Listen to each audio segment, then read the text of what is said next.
안녕하세요. 오늘 할 얘기는 어떤 내용이냐. 오늘의 강의의 내용은 트럼프 이야기. 요즘 세간에 너무너무 시끄럽죠. 일단 트럼프 이야기 할 거예요. 트럼프 이야기.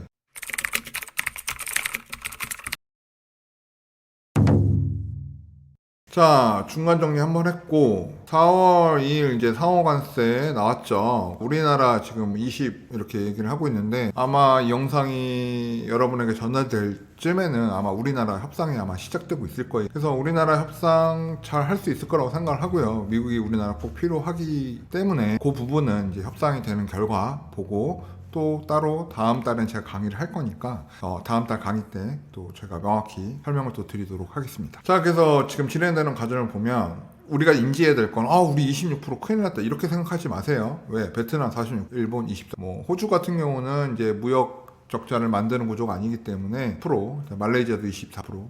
요렇게 보이는데 요런 나라들은 이제 협상 의지가 있죠. 그래서 유럽이나 중국은 협상 의지가 별로 없잖아요. 그러면 유럽이나 중국은 협상을 안 하고 이쪽은 그래도 협상을 해서 5%든 10%든 관세를 줄일 수 있다면 전 글로벌적인 세금이기 때문에 우리나라 제품의 가격 경쟁력이 가장 높게 되는 거예요.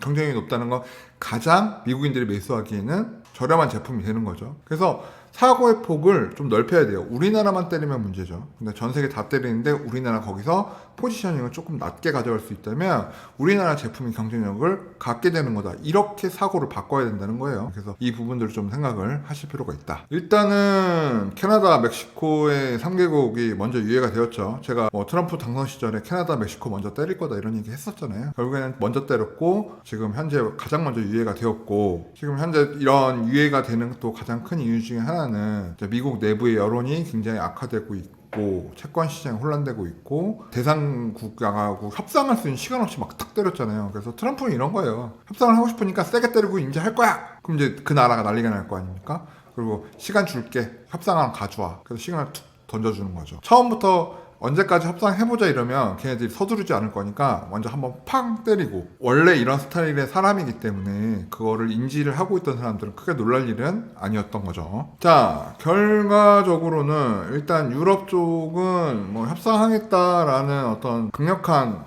의지를 보인 건 아니에요. 하지만 또 협상할 수도 있다 이런 애매한 입장을 좀 유럽은 보인 상황이기 때문에 협상 노선을 선택하지 않은 나라는 중국이에요. 제가 예전부터 쭉 얘기했죠. 중국은 미국이 필요가 그죠? 엄청난 인구수로 생성이 된 내수 시장. 중국은 내수가 굉장히 강하죠. 그리고 우리가 생각할 땐 중국이 왕따 같지만 아시아 계열이라든가 유럽 쪽에 거래랑 무역량이 어마어마하다는 거 충분히 설명드렸어요. 그렇기 때문에 중국은 현재 미국이 그렇게 크게 필요하진 않아요. 그리고 꼭 미국에서 수입해야 되는 물건도 굉장히 적고 그렇기 때문에 중국 같은 경우는 이번에 미국의 무릎을 꿇으면 앞으로 영원한 속국이 되어야 되기 때문에 중국 같은 경우 아마 끝까지 반발을 할 걸로 예상이 되고 저도 이전에 그렇게 말씀을 드렸습니다. 자, 그래서 결국 상호 관세가 90일 유예가 된 국가들은 중국을 제외한 전 세계이고 아마 90일 동안 어느 정도 결과가 나올 걸로 저는 예상을 하고 있습니다. 자, 결국 중국과 미국만 생각하면 되는 거예요. 자, 상호관세 협상은 다 하게 될 거고 우리나라는 상호관세 협상을 할 나라 중에서 가장 유리한 포지션을 갖고 있는 나라 중에 하나라고 보면 좋고요.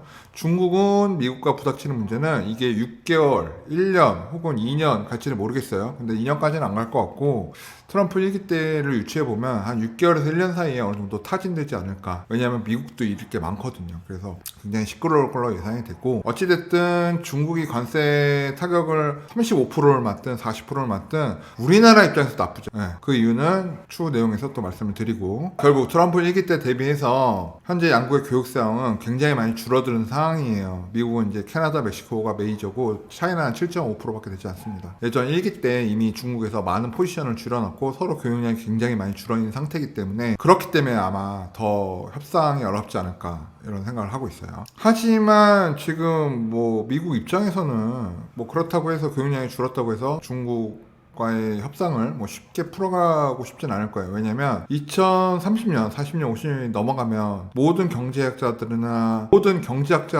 많은 전문가들이 여러 가지 관점으로 보았을 때 중국이 미국을 앞서갈 거라고 예상하는 분들이 굉장히 많아요. 저 또한 그 생각에서 크게 다르지가 않아요. 역사는 늘 바뀌는 거니까. 그리고 부분은 이제 부정할 수 없는 부분이겠지만 미국은 이 스피드를 늦추고 싶은 거겠죠. 그리고 4차 산업에 대한 패권 이런 부분들을 놓고 싶지 않은 거겠죠. 그래서 세상이 예상하는 어떤 차이나의 1대1로 세계를 제패하는 중국 이것을 시간을 뒤로 늦추고 싶은 것 같아요.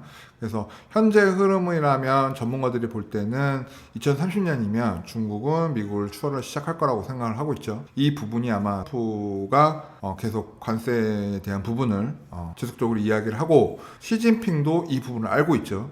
알고 있고 본인이 펼치는 정책이니까 알고 있기 때문에 절대로 쉽게 뒤로 물러서지는 않을 것 같아요. 하지만 둘 다 이익을 추구하는 집단이기 때문에 어느 정도 서로 양보된 선에서는 아마 합의가 6개월 뒤 혹은 1년 뒤는 일어날 것이다 라고 예상을 하고 시장을 관망하시고 바라보시고 자산을 세팅하시는 게 굉장히 중요하다라는 말씀 드리고 싶어요. 자, 중국 쉽지 않은 이유가 뭐 일단 실리콘과 히토류 잘 아시죠? 히토류 중국에서밖에 안 나와요. 인권 문제가 있기 때문에 히토류를 생산해내기 위해서는 엄청난 화학 물질과 엄청난 발암 물질들이 나와요. 그런 부분들을 감안한다면 중국은 인권이 뭐 크게 막 존중되는 나라는 아니니까 그러다 보니까 히토류 생산이 중국에서밖에 안 나오고 다른 나라에서도 일부 나오긴 하죠. 근데 엄청난 금액 차이가 엄청나요. 그래서 이런 부분들 때문에 아마 4차 산업에 히토류가 굉장히 많이 사용되기 때문에 미국도 오래 버티지 못할 거고 아마 재고량이 한 6개월에서 8개월 정도 되는 거라고 들었어요. 그렇기 때문에 1년을 넘기기는 어려울 것 같습니다. 또한 지금 러시아하고 중국하고 굉장히 유대관계가 좋죠. 그래서 이런 부분들 때문에 중국도 믿는 구석이 있어요. 그래서 아마 미국이랑 쉽게 합의에 도달하지는 않을 거라는 걸 명심해야 되고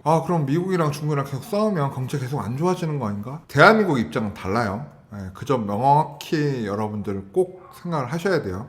트럼프, 미국도 중국에 원하는 것이 있고 필요한 것이 있고 또 중국도 미국 시장이 또 굉장히 큰 시장이기도 하고 또 미국에서 필요한 것도 있고 하기 때문에 협상의 여지는 지속적으로 열어놓을 걸로 보여요. 한동안 시끄럽겠죠. 그래서 이렇게 서로 막 대치하고 있으니까 이거 영원히 협상이 안 되는 거 아닌가 이렇게 생각하시면 안 돼요. 전쟁 나는 거 아니야? 쉽지 않습니다. 그래서 이런 부분들을 생각해서 협상은 이루어질 것이다. 하지만 이 협상의 결과가 대한민국에 어떠한 영향을 미치게 되는지를 예상을 하고 그에 맞춘 자산 대응을 하는 것이 굉장히 중요합니다. 자, 일단은 현재 관세 유예국은 중국 외에는 다 관세가 유예가 됐어요. 중국만 관세를 떼는 상태죠. 그렇다고 중국이 망할 거냐? 그렇지가 않아요. 내수도 내수지만 이미 중국과 정치, 관념적인 부분이 아니라 경제적으로 물려있는 나라들이 유럽이라든가 중동이라든가 아시아 남쪽이라든가 이런 부분들이 굉장히 많이 물려있기 때문에 중국 쉽게 무너지기는 쉽지 않습니다. 그래서 이런 부분들을 창안하시고 중국 망하겠다 이렇게 또 생각하시는 것은 굉장히 잘못된 생각이라는 거 꼭 잊지 않으셔야 된다는 거 다시 한번 강조드립니다.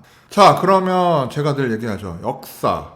역사는 반복되고 세상은 늘 반복된다. 여러분한테 늘 말씀드리는 이야기예요. 자, 그럼 역사적으로 미국이랑 이렇게 대치하고 경제적으로 싸웠던 역사가 없었느냐? 있었죠. 선진국 1위의 지표를 찍었던 일본이 있습니다. 엔화가 그래서 제2의 기축통화가 되어버린 현실인 거죠. 그래서 일본 같은 경우 어마어마한 경제력과 성장을 통해서 미국을 압도했던 적이 있죠.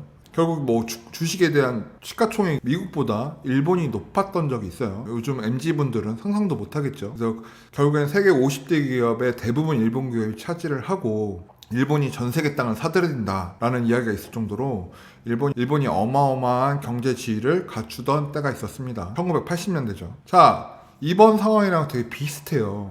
그 당시 1980년도에도 미국의 경제적 지위를 강탈하려고 했던 일본을 미국은 좌시하지 않았어요. 결국에는 이제 일본을 밟으려고 여러 가지 조치들을 시행을 했죠. 그 과정을 뜯어보게 되면 이제 일본 같은 경우 섬유, 철강, 조선업을 베이스로 성장을 해서 높은 경제 성장을 이루게 되고 그리고 정부 주도의 산업 정책을 펼치게 되죠. 결국에는 3차 산업, 전자산업의 소니, 파나소닉, 아이와 그리고 자동차 산업, 도요타, 닛산 필두로 해서 컴퓨터 산업, 반도체까지 결국 세계 경제를 휘어잡게 되죠. 그래서 세계 경제 2위 등급, 결국에 1위까지 넘보는 상황이 벌어지게 됐고, 그 상황을 좌시하지 못했던 미국은 일본을 제재하기 시작하죠. 무역 제재를 하고 엔화의 가치를 떨어뜨리고, 그 과정에서 플라자 합의라는 것을 통해서 일본의 경제를 말살을 합니다. 결국 엔고 현상과 거품 경제로 인해서 결국에는 일본 시장은 망가지게 되죠. 그때 망가지는 타이밍에 한국 경제에 무슨 일이 생기냐. 일본이 잘하던 거, 섬유산업, 철강산업, 조선업, 석유화학산업, 그리고 전자산업, 이 부분을 한국이 다 먹어요. 미국은 일본이 아닌 한국을 선택하게 되고 한국과 파트너십을 맺게 되면서 한국의 모든 그 기회가 오게 됩니다. 그래서 한국이 전자, 자동차, 조선, 철강, 석유화학 등 모든 부분에 있어서 급격한 성장을 이루게 됩니다. 그 당시 우리가 뭐 미국에서 기술 지원 받은 것도 많고, 결국 그러면서 1990년 일본의 버블은 붕괴가 되고, 우리가 늘 쉽게 접하는 말이죠. 잃어버린 30년, 일본의 잃어버린 경제 불황이 크게 다가오게 됩니다. 이 얘기 왜 하는 거예요, 강사님? 과거에 일본과 미국이 싸웠을 때 특혜를 본 곳은 어디다? 그렇지, 대한민국이다. 그러면 이번에 미국과 중국이 대치를 하고 이 싸움이 꽤 오래 갈 것으로 생각되고, 협상이 이루어지더라도 타격은 서로 있을 수밖에 없고, 그 사이에서 기회만 잘 본다면 똑같은 일이 벌어질 수 있다는 걸 여러분은 기억을 해야 된다는 거예요. 그렇기 때문에 이 관세 정책이 굉장히 우리한테 불리하다? 우리나라 망했다? 이렇게 생각할 필요가 없다는 거예요. 전세가 관세를 때려맞는데 우리나라가 협상 잘해서 다른 나라보다 조금만 낮은 관세율을 유지하면서 지금 중국의 산업을 우리가 싹 다 먹을 수 있다면, 그럼 얘기가 달라진다는 거예요. 대한민국의 제2의 도약의 기회가 왔다라고도 판단을 해도 좋다는 거죠. 자, 1950년대, 60년대 우리나라 뭐 경공업이죠. 경공업 위주에서 2000년대까지 오면서 우리가 수출 주도 산업, 철강, 조선, 중화학, 공업, 그다음에 전기자동차, 기술 집약적 산업인 반도체, 이런 것들이 급격하게 성장할 수 있었던 이유 뭐죠? 일본 제품 비싸, 한국 제품 싸. 근데 한국 제품 괜찮아, 이거잖아요. 결국 미국이 사주게 되고 그게 전 세계가 사주게 되는, 결국 대한민국이 5천만 국민, 그 당시에 뭐 4천만 국민이었죠. 네, 그 국민 숫자도 굉장히 적음에도 불구하고 수출 주도형 국가, 1인당 GDP의 성장, 이런 것들 다 가져오게 된단 말이죠. 한국 제품 이때 성장하게 됩니다. 결국에는 반도체 IT 산업의 성장이 계속 오면서 한국의 고도 성장기를 맞이하게 되고, 2000년대는 결국 일본을 제치게 되죠. 일본을 제치고 IT 반도체 강국으로 굉장히 발돋움하게 됩니다. 자, 역사의 뒤안길로 가버린 기업들이죠. 닛산, 혼다, 토요타. 물론 아직 토요타 차량 뭐 미국에서 많이 팔리고 또 동남아시아에서도 많이 팔리는 편이지만, 현재 현대차, 기아차 미국에서 판매량 급증하고, 또 아시아에서도 많이 타고, 또 기아차 같은 경우는 유럽 국가별로 보게 되면 기아차 제일 많이 사는 나라들이 굉장히 많죠. 그래서 유럽 시장도 굉장히 크게 잠식하고 있고, 그다음에 뭐 LG전자라든가 삼성전자 모든 분야에 있어서 일본의 산업을 싹 다 먹었어요. 제가 드리고 싶은 말씀은, 이번 관세 전쟁이 전 세계를 상대로 미국이 자국을 망하게 하고자 하는 게 아니고 전 세계를 망하게 하자 하는 게 아니기 때문에 어느 정도 우리나라한테 큰 기회가 될 수 있다라는 점을 명확히 하고 싶은 거예요. 지금 중국이 전 세계를 제패하고 있는 과정에서 우리나라가 시장을 잠식당하고 있는 것도 맞거든요. 그 잠식당하고 있는 시장을 다시 팽창시켜서 시장의 영역을 더 넓혀 나가고 시장의 장악력을 다시 강화할 수 있는 절호의 기회라는 거예요. 그죠? 그래서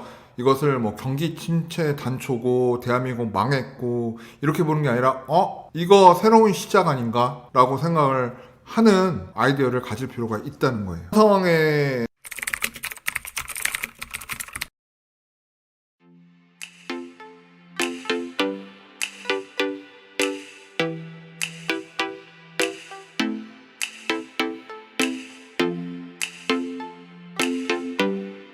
오늘의 영상 도움이 되셨나요? 구독과 좋아요는 저희에게 큰 힘이 됩니다. 오래오래 우리 함께해요.